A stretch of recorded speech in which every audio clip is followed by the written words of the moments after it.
I'm Bubble, also known as Alley Wurds. I have a bachelor's degree in philosophy, and I've worked with and written about Prometheus Rising over the past 5 years. Last week we read Chapter 12, The Collective Neurogenetic Circuit. Alright, let's go ahead and start by looking at the exercises from Chapter 12. So those start on page 204. Let's take a look at them and maybe some things will come to mind.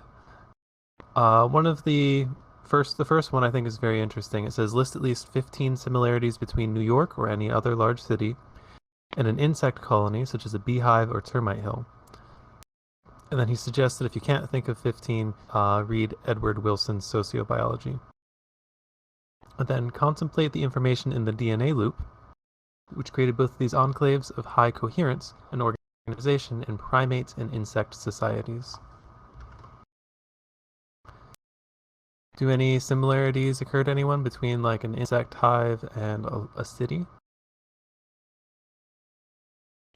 A tendency towards the optimization of the use of space to be as small as possible. Yeah, that's interesting. An interesting termite fact is that the pattern by which they build their mounds is governed by the chemical and temperature quality of the air. Meaning, so insects, at least to our understanding, appear to be fairly robotic and unconscious because of the way invertebrate brains are distributed. They're not like all in one spot. So like if you take a termite mound and you inject carbon dioxide into it, or you mess with the temperature or humidity, they will naturally start building different shaped and patterns of tunnels that will bring the conditions of their termite mound to be what they're ideal for that species. So yeah, it's another way of thinking about the optimization. Another thing that comes to mind for me is like both of them bring in resources and then have to move waste out. Yeah, I guess the specialization of certain characters in the society is a thing, right? Yeah, absolutely. Like even just on a very superficial level, if you looked at even a small village, there'd be some people that are more focused on farming, just like you have some ants that are more focused on foraging or whatever. Then you have more like soldier ants is what they're called for some species. And then you have more like militia or police or whatever it is, depending on the kind of city or town. And of course you have some insects that focus on taking care of the larvae. Alright, maybe let's look at... So it says contemplate the information in the DNA loop. So can anyone think of any... What comes to mind if you think about the relationship between how DNA transmits and replicates itself? And in a way, we're just like the external organ of DNA, if that makes sense. We're just like a prosthetic limb to DNA that is the information that is creating and preserving itself, and that applies to all life. So that's sort of one of the like trans lifetime type of things that's associated with this circuit, which is the Sixth Circuit. An interesting comment about the Sixth and Seventh Circuit is that Robert Anton Wilson and Timothy Leary flip-flopped what order they put their circuits in for 6 and 7. And I personally think, at least for me anyways, my experience was having to come to experience the metaprogramming circuit before having any sort of neurogenetic type of experience. But it sounds like there was some discrepancy between how the two of them thought about it. And I also think it fits for a pattern that I use in something else that I think it makes more sense if you have the order flip-flopped the other way. Alright, some of the other exercises are like looking at the Upanishads or thinking about Jungian psychology or Crowley's work, and then replacing certain words with DNA. So what if Atman or world soul in the Upanishads were actually translated as DNA blueprint? See if it makes sense that way. So what you're going to find is that in philosophy, it's pretty common that you disagree with someone, but you use their style of reasoning. So like last session, there was someone afterwards, and we got to talking a little bit about Freud. And it came up that like Freud's theory of psychoanalysis is not scientifically grounded, and that's true. Freudian psychoanalysis maybe kind of works for a very small subsegment of the population that actually seeks therapy, but there's no like scientific basis. There's an empirical basis in it from like the patients he saw, but there's not a way given current research to say that like Freud's theories of like the Oedipus complex are correct, and I'm doing air quotes that you can't see. That said, Freudian dialectics, the way that Freud argued and thought about things, has been very useful to a large number of other psychologists and is also useful in this book. So even if you reject Freud as a person and his theories, you can still use some of the patterns of his third circuit thought, and you might even want to change the meaning of like what he means by oral and anal and Oedipal, and you might want to change the meaning of those concepts but still use his framework.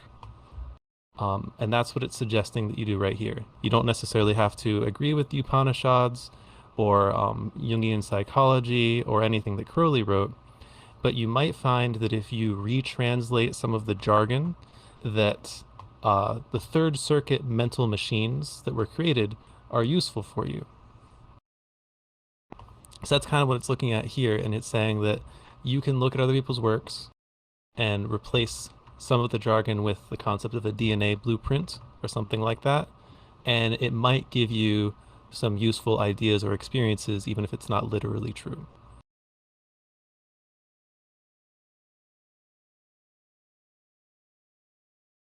Then there's a little bit of stuff about like synchronicities. And anyone have any thoughts on UFOs? It's always an interesting topic. Well, I do have a thought on Ra's take on UFOs. It seems like he has an oddly specific interpretation of the phenomena, and sometimes I wonder, does he really only consider, that take, that they are certain circuit-related experiences, the only possible, realistic explanation for it? I doubt it. On the other hand, I'm also, not too sure of what to make of a lot of these experiences he describes, But yeah, it seems a bit weird. I don't know, especially for somebody who has such an open mind as Ra, right? He's attributed it all to imagination, I believe, or something like that, mystical experience. Yeah, I don't know exactly what he thinks about UFOs. But throughout the book, he's very clear to emphasize that like the map is not the territory, and that he assumes that this model will be obsolete within 20 years of its writing, and it's well beyond that. But I think it's also useful to contextualize the kind of messages that people were channeling from UFOs at this time. And I'm not like a big UFO person. I just read a couple books recently just because I didn't know a whole lot about the UFO side of the New Age stuff.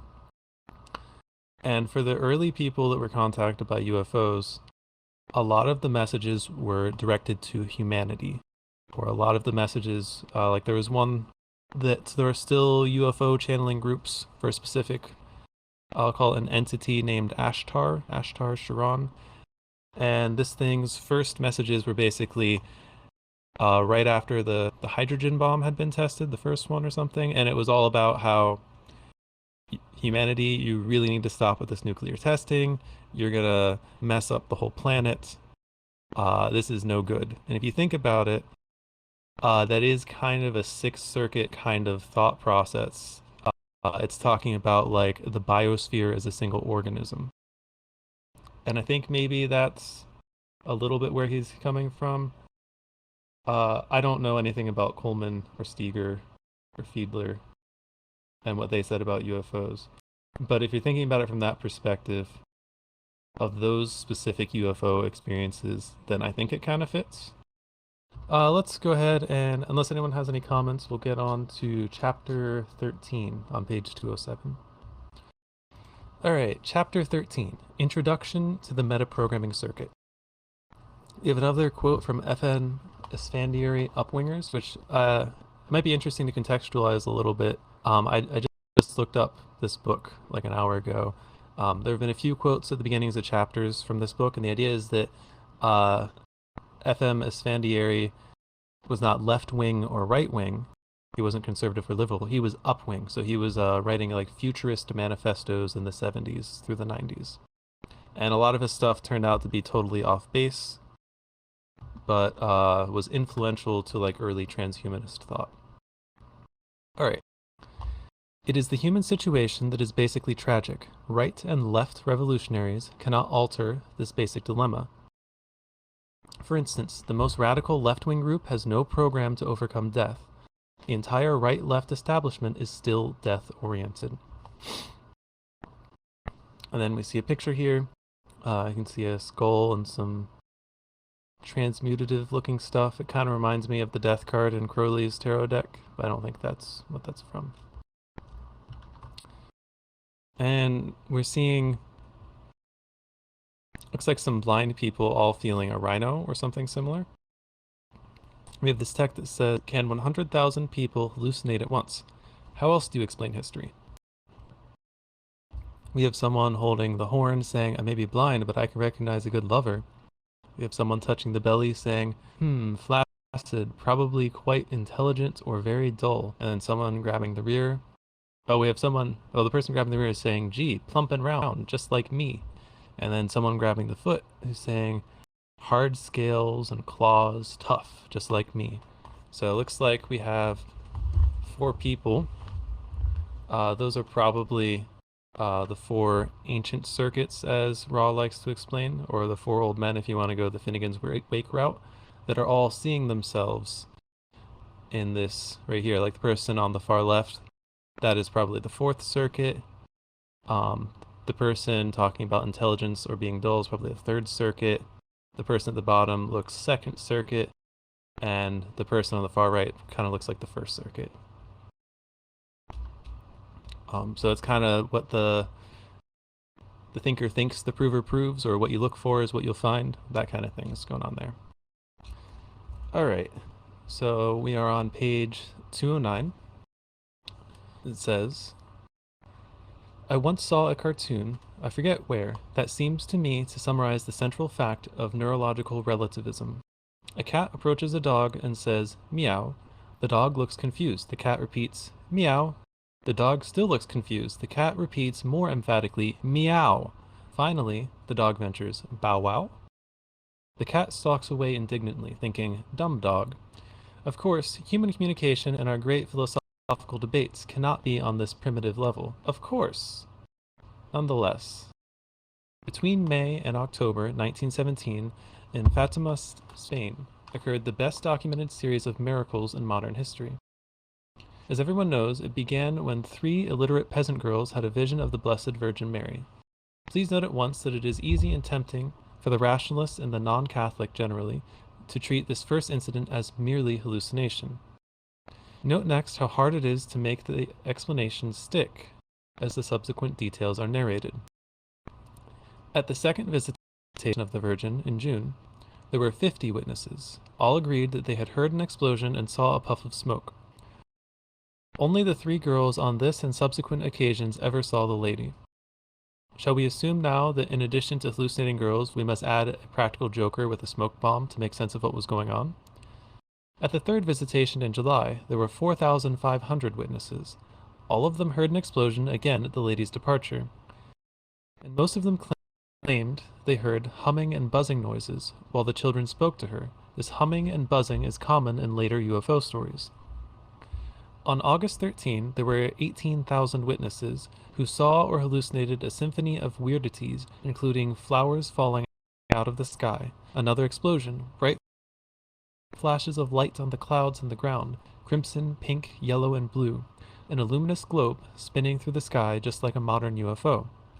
On September 13, there were 30,000 witnesses. All saw the luminous UFO again, and there was another downpour. Not flowers this time, but glistening globules of light. They got smaller as they descended and melted near the ground level.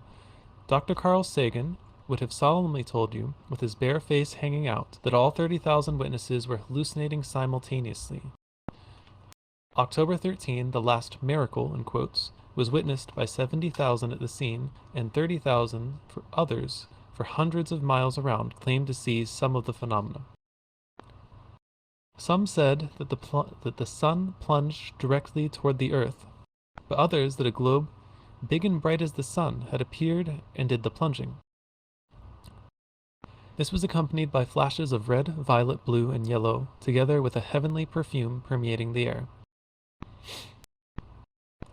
It is claimed that thousands of people were converted to Catholicism by these events. Please note that if it all had happened 50 years later in 1967, many of these people would have been converted to the newer mystique of the Space Brothers. Nietzsche once said, "We are all greater artists than we realize. It is a function of the above record, and this book as a whole, to make that obscure joke totally clear to every reader. But all 100,000 witnesses who saw some of the phenomena associated with the last Fatima miracle must have been hallucinating, of course. This is the most comfortable and conservative way of dealing with such events. And one does not have to be as narrow as Dr. Sagan to prefer such a simple explanation. Still, if 100,000 people can hallucinate simultaneously, and if, as history assures us, many millions can share a religious or political delusion simultaneously, only a man as rigidly dogmatic as Sagan can avoid asking the most disturbing questions about the origin of his own beliefs and perceptions. Cromwell once addressed the Irish rebels, saying, "I beseech you, in the bowels of Christ, think it possible that you might be wrong." History does not record that Cromwell ever addressed the same remark to himself. Each of us is trapped in the reality tunnel, assumption, consumption, his or her brain has manufactured. We do not see it or sense it as a model our brain has created. We automatically, unconsciously, mechanically see and sense out there, apart from us, and we consider it objective. When we meet somebody whose separate reality tunnel is obviously far different from ours, we are a bit frightened and always disoriented. We tend to think they are mad, or that they are crooks trying to con us in some way, or that they are hoaxsters playing a joke. Yet, it is neurologically obvious that no two brains have the same genetically programmed hardwiring, the same imprints, the same conditioning, the same learning experiences. We are all living in separate realities. That is why communication fails so often, and misunderstandings and resentments are so common. I say meow, you say bow wow, and each of us is convinced the other is a bit dumb. According to reliable statistics, over 100 million citizens of the US believe in UFOs, and at least 15 million have seen a UFO. The system of ideas, rumors, myths, hopes, etc. clustered about the UFO phenomenon may be the most powerful sociological force for change currently acting upon our society, as Dr. Jacques Vallée recently stressed in an address to a special United Nations committee on the UFO mystery.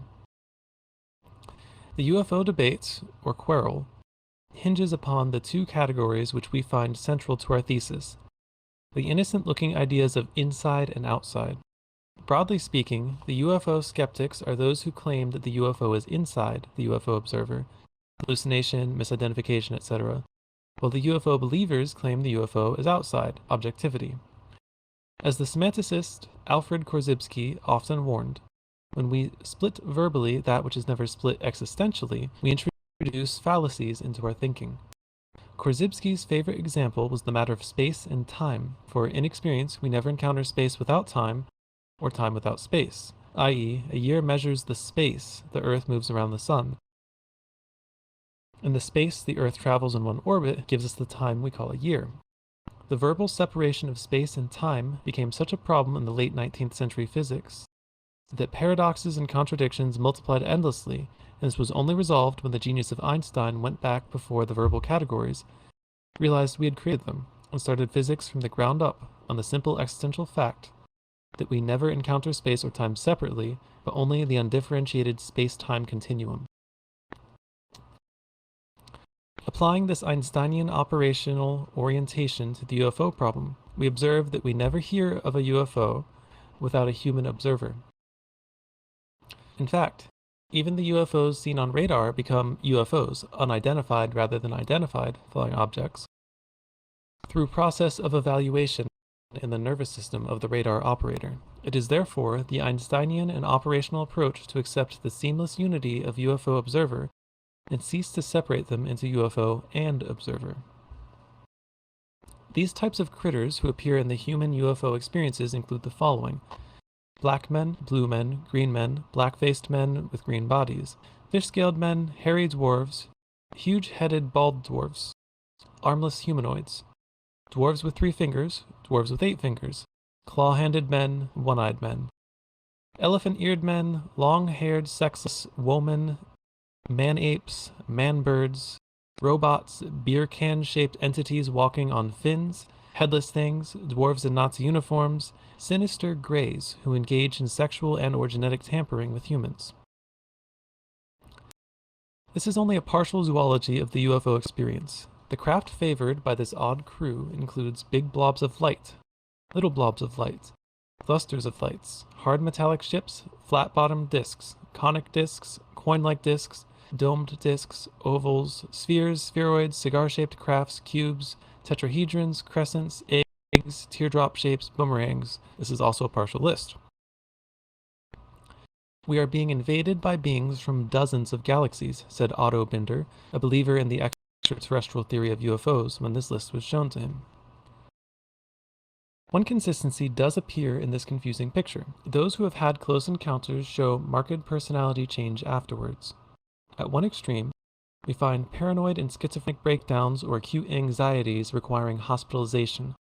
At the other, illuminations similar to those of Buddha, Muhammad, Jesus, St. Paul. In the middle, we find a great deal of messianic fanaticism, typical of vulgar religiosity everywhere. Other statistical clusterings can be found in the literature. Blinding lights are very common. Do we recall St. Paul and the thousands at Fatima? And drumming and humming noises are also common, as in shamanism everywhere, at Fatima and even in so sophisticated a brain change system as Tibetan Buddhism. Let nobody underestimate this phenomenon just because it is irrational. It is equally irrational for 900 people to drink cyanide because a paranoid on pep pills tells them to. And Nazism and the Holy Inquisition were equally irrational, as Dr. Jacques Vallée told the UN Committee on UFOs. It is the third aspect of the UFO phenomenon which deserves full attention. The third aspect is the social belief system which has been generated by the expectation of space victors. This belief is creating new religions, cultural and political concepts of which social science has taken little notice. And we have a footnote there. Dr. Carl Jung has compared the UFOs in general, and close encounters in particular, with the signs and wonders that accompanied the breakdown of Roman paganism and the rise of Christianity. It is ironic to remember that the rationalists of that time, the Stoics, Epicureans, and other heirs of the Greek philosophical skeptical tradition, regarded Christianity with as much contempt as the modern rationalist has for UFOs. They simply refused to look at what was happening until their society was overcome by the paradigm shift to the new reality tunnel. Back to the main text. Rationalism, a philosophy for which we have a great sympathy as for a backward relative, wants to take UFO observers by the collar, shake them vigorously, and shout in their ears. Look, you so-and-so, it never happened, you got it, buddy? Well, maybe it didn't, and then again maybe it did. In either case, UFO observers are all better artists than they realize. It should also be obvious that the rationalist is a better artist than he realizes. Amid millions of people who have or create such experiences every day in every city on the planet, the rationalist has created a separate reality in which such things never happen to him. Flying saucers and ESP, not to mention Fatima and its miracles, may seem far removed from Patty Hearst's decision to become a bank robber.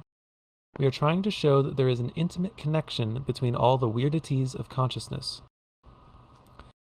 The process by which we construct a kitchen chair out of a whirl of atomic energy is just as creative, artistic, as the processes by which Patty Hearst turned her father from a beloved parent into a pig imperialist. Your whole world has been constructed that way. You are reconciled to death because you have been told all your life that everybody must die. Only the extropian minority, which can be found wherever scientists, science fiction fans, futurists, and space enthusiasts gather, is living in the separate reality that claims we no longer have to accept this axiom of despair.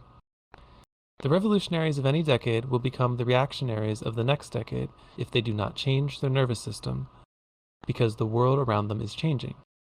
He or she who stands still in a moving, racing, accelerating age moves backwards, relatively speaking. Thus, there are hundreds of thonotological seminars available in the once revolutionary but now reactionary consciousness movement. These seminars are designed to reconcile people for death, and are about as reactionary as seminars circa 1860 designed to reconcile black people to slavery. Only one offshoot of the consciousness movement, the Theta seminars of Leonard Orr, are designed to prepare people for our oncoming immortality. Alright, this is a pretty short chapter. That's the end, not counting the exercises.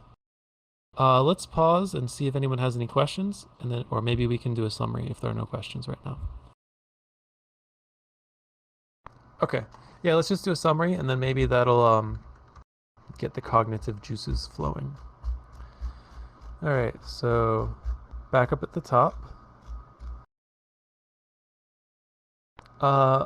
This chapter is more like, well, the title is Introduction to the Metaprogramming Circuit, so it doesn't actually explore what the metaprogramming circuit is, but it's showing you how, with the example of like the dog and the cat, a lot of times people are communicating in different reality tunnels, or if you take a look at this picture that's currently up there, many people can be experiencing, well, I guess they're experiencing different things. Many people can be in the same area or space or whatever you want to call it, but their reality tunnel, if you want to use the jargon, constructs a different phenomenal experience for them.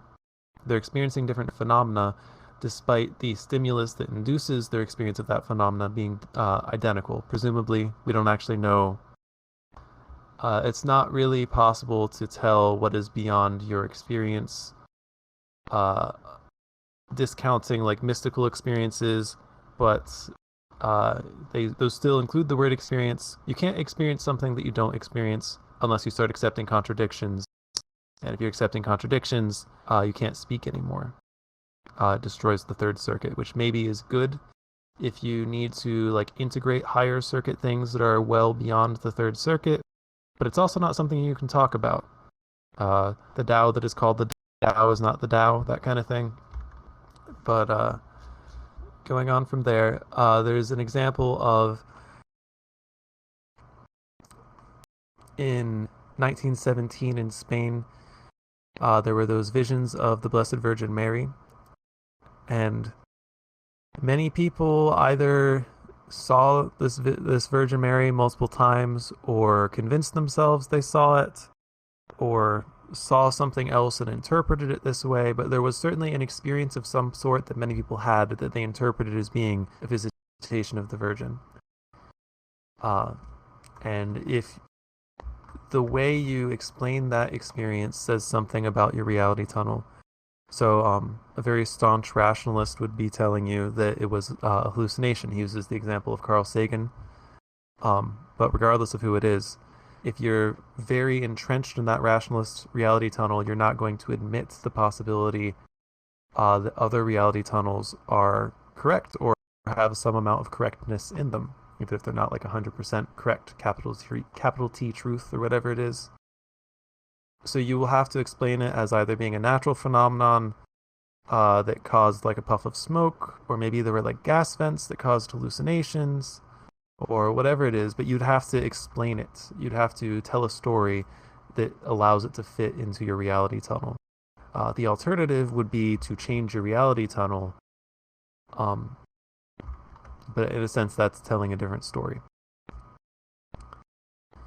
And then he goes on to say that if this had happened in 1967, a lot of the people who converted to Catholicism by those visions of the Virgin Mary may have interpreted them as UFOs, like from outer space, and joined various UFO-oriented groups or religions or cults or whatever. So a lot of this chapter is about how people aren't so aware of their reality tunnels, and that creates a lot of miscommunication. It, to a certain extent, changes what you actually experience or see. Like if you think back to the first chapter, there's that exercise where you look for quarters. First you imagine that it's just like you become more aware of quarters, or maybe you imagine that like you're actually manifesting quarters, or like synchronicity things, or you could even try to imagine that some sort of local spirit of the city that you live in, like a genius loci, is guiding you to the quarters or moving the quarters there. Depending, if you are able to embody those reality tunnels, it will have an effect on the way you experience reality. It will impact the reality tunnel dependent upon how effectively you embody. And I use the word embody because I don't like making as much of a distinction between mind and body as some writers and thinkers do. For me, to really experience a reality tunnel, I kind of have to bring it into my body to have it change my senses. So I try to like blur those things together. So this is actually tying back to the first chapter and that quarter exercise. Depending on the way you narrativize, the kind of stories you tell yourself, it'll change how you perceive the world and even the things that you notice, or if you allow yourself to think that they're manifested, that's how it is in that reality tunnel. All right. And then it started talking about Alfred Korzybski, who's a semanticist. He writes about like words. And Alfred Korzybski often warned, when we split verbally that which is never split existentially, we introduce fallacies into our thinking. So he gives the example of UFOs. You can't have a UFO without a person observing a UFO. It's kind of like that old thing, if a tree falls down in a forest, does it make a sound? There's got to be someone there to observe it to know if it makes a sound. You can try to extrapolate from past experiences, but you're sort of like imagining a thing that can't happen. And the idea is that the sound, as it's perceived, requires a perceiver, so they're connected. And he talks a little about Einstein sort of unifying space and time in his model for reality, and how that's resolved a lot of the issues or cognitive dissonance from previous maps or models for physics. And I think what you'll find is that cognitive dissonance, when things don't line up with your reality tunnel, is a great motivator for changing that reality tunnel. That is what this circuit, in this book, it's the seventh circuit, is about, is meta-programming, is altering your programming, being aware of the habits and thought loops and things and beliefs and axioms, or whatever language you want to use, that determine and direct your reality tunnel. And then once you have that awareness, you can start doing whatever practices work well for you to try to alter your mental programming, to try to alter your reality tunnel.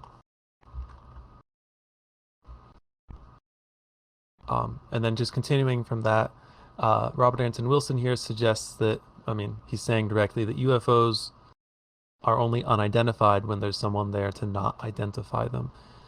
So you can't really separate the UFO and the observer. And I don't think, in this chapter, he doesn't really give a direct answer as to what UFOs are, nor probably should he, because no one really knows. But, yeah. And then I kind of skipped it, but he is using a quote from Nietzsche about how we're all greater artists than we realize, because the conversion from the raw stimulus of whatever is outside of you, and I use the word outside tentatively, is what is converted into your actual experience via your reality tunnel and your mental programming. And that there is an artistry in that, especially when you have things that don't match up with your reality tunnel and you have to tell stories in order to make them fit. You have to give explanations. And that is an artistry that everyone is doing, whether or not they want to, unless you are in some sort of mental state where you are observing and not classifying or understanding anything. So like if you were totally dissociated and wordless, then maybe you would be exempt from that, but most people are not. He concludes the chapter talking about, you'll have to remember that at this time, Robert Anton Wilson was very much a futurist, and he was very convinced that either his generation or the next generation would be, by technology, able to live forever, at least if they had enough money to do so. And so he talks about how I'm interpreting disappointment in how the consciousness movement and the human potential movement of his own day, as they were realizing that, yeah, we're actually aging and we're probably not going to live forever, they started shifting their reality tunnel. They started shifting the way they were looking at things and interpreting information in order to better prepare themselves for death, which is what he means by thonotological. Thanatos is the god of death. And he says that these are as reactionary as seminars from 1860 that are designed to reconcile black people to slavery, because at least in his view at the time of writing, he was disappointed in people's lack of optimism for how technology would change the world. All right. I feel like it's a pretty good summary. Any questions or comments about any of the stuff that's there? All right, let's take a look at the exercises. So we're on page 214 right now at the bottom. Number 1 says, buy a copy of Christian Science Sentinel and read all the faith healings reported that month. Note that each miracle is attributed to the correct teaching as transmitted by Jesus Christ and Mary Baker Eddy. 2. Buy a copy of The Peyote Cult by anthropologist Weston LeBar, which attributes the same effects to autosuggestion. 3. Read Brain/Mind Bulletin for any recent year and observe that similar healings are reported regularly and attributed to endorphins in the brain. 4. Witnesses have testified that Jim Jones, like a few other professional faith healers, used shills part of the time. A shill being a person who pretends to be ill and pretends to be cured in order to get the audience in the right frame of mind. Reread all the miracles in the New Testament using each of these filters. Jesus had the correct teaching. Jesus was using autosuggestion. The sufferers' brains unleashed endorphins when Jesus gave them positive autosuggestion. Jesus was a con man using shills. Since you weren't there at the time, does your choice among these theories or your combination of them tell more about Jesus or more about your favorite reality tunnel? 5. Did you ever really give a good trial to our exercise, I can now exceed all of my previous hopes and ambitions? Try it. And at the same time, try, I can be healthier than I have ever been before. Alright, this chapter was a little bit on the shorter side, so maybe we can talk some about the exercises before we wrap things up. We don't really have enough time for that chapter. Very last one, I wasn't here. Like, what did they do with the previous exercises he mentions? I don't remember what chapter it was, but in one of the chapters, and I could look it up real quick with the search function if you wanted, it says to try to affirm and adjust your mental programming to believe that you can now exceed all of your previous hopes and ambitions. And I don't remember the context of where that quote came from exactly at the moment, but for me, that is something that is good to do periodically. I don't know how old all of you are, but the things that you hope for, the things that you want to do or to have when you were like 10 years old, for instance, are probably pretty different from your hopes and ambitions as a 20-year-old or a 30-year-old or a 40-year-old. I'm not 40 yet, but you know what I'm saying? Some people don't update that frequently enough as they have, and I guess I'm judging by saying enough, but some people just don't update that. You end up in a stage of arrested development. Someone just is like stuck in however they were imprinted at a certain time, and they just let themselves stay there. Does anyone maybe have experience with that kind of experience in their own lives?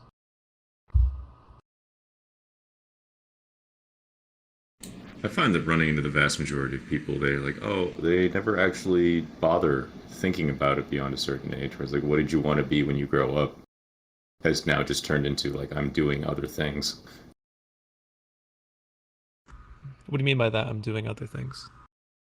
Oh, just most people no longer think about what they want to be or what they want to do with their lives. Because you ask someone all the way up until, I don't know, the age of 20 or so, what do you want to be when you grow up? And usually they have a pretty clean answer, or at the very least have a direction they want to go in. But after a certain point, once, reality and the job market hits you, a vast majority of people just stop thinking about that. I think a lot of that is a result of the way, at least my experience of American culture, the unstated assumption, if you ask someone like, what do you do as an adult? They're not going to tell you like what they actually care about or the things they do or aspire to outside of work. They're going to tell you their career. What do you do? What do you want to be? The unstated assumption, at least where I live, is what job do you have to earn money? And I personally don't think it is healthy most of the time for most people to assume that those go together. Like some people are lucky enough or skilled enough or wealthy enough or whatever that they're able to make those be the same thing. But for a lot of people, their hopes and aspirations are going to have to be attained outside of the way they pay rent. But it's sort of like unconsciously mashed together to the point that people's hopes and aspirations are kind of just pushed aside and slowly forgotten. Yeah, but I'd also say that the more people you ask, as far as it goes, their hopes and aspirations generally aren't productive. In maybe not the strictest sense of the word, but like nobody wants to make something or do something most of the time. It's just, I wish I could sit here and do nothing and browse YouTube or whatever and still have money. Yeah, absolutely. That's a big issue. I think part of that is how drained people are by their jobs.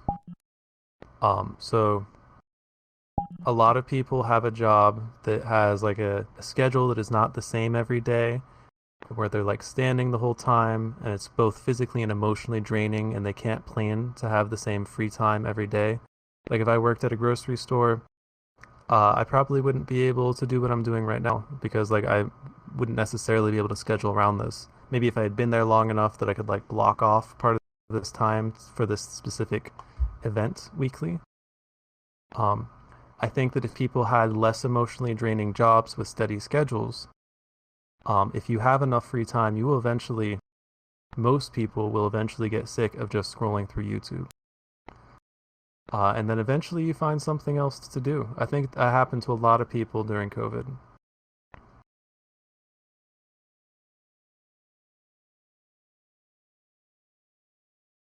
Yeah, I'll say that in my social circle, I can definitely see, sort of two groups.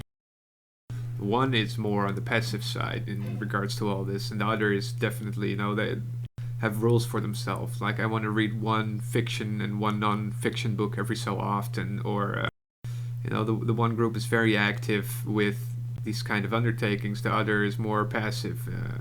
And also, I will see that people are moving between them. From time to time they're in the one, and time to time they're in the other. But it's definitely something to do with whatever frame of mind they're in. For myself, I really went from the more passive group into into all this personal development and self-reflection and updating my programming and undoing faulty programming, so to speak. That's why I ended up in this whole VR Mystery School project as well. For me, it's absolutely. I couldn't imagine what life would be like without. But just like you said earlier, I also see a lot of these people who aren't so active with these things. They are, under a lot of pressure. Maybe they are working tougher jobs than people who do have this time and energy. It's all very much connected to each other, I think. And as a result, I can also imagine that somebody, cannot bring up any energy to, go into deeper thinking or read weird books that you would have to be a little cookie for to even be interested in, when they've got so much else going on. I can't really judge them for it at all. It seems perfectly reasonable. So yeah, then you get into this discussion about idealism and where you want to get to a state of where the world allows everybody to pursue these kind of things. But yeah, that's not so easy to bring about, of course. But I don't know how political we should necessarily get. But that is all connected to what's going on here, and just like having enough energy and willpower to be able to do things, to not be in a constant state of vulnerability and exhaustion. Yeah, I guess, every so-called solution brings in its own problems again. Yeah, it'd be nice if someone had a really simple to execute solution that would actually work. All right, let's wrap this up then. Thank you for coming to today's session. A recording will be up on YouTube in the coming days. Join us again next week, same day and time. Follow what I do outside VRchat over at my Linktree. That's linktree/elephantwords, linktr.ee/elephantwords. If you haven't already joined VRM Discord, the URL is in the lobby. Consider supporting VRM by donating, supporting on Patreon, or becoming a volunteer. More information at vrmystery.school/support. This is the end of today's session, but feel free to mingle in the lounge.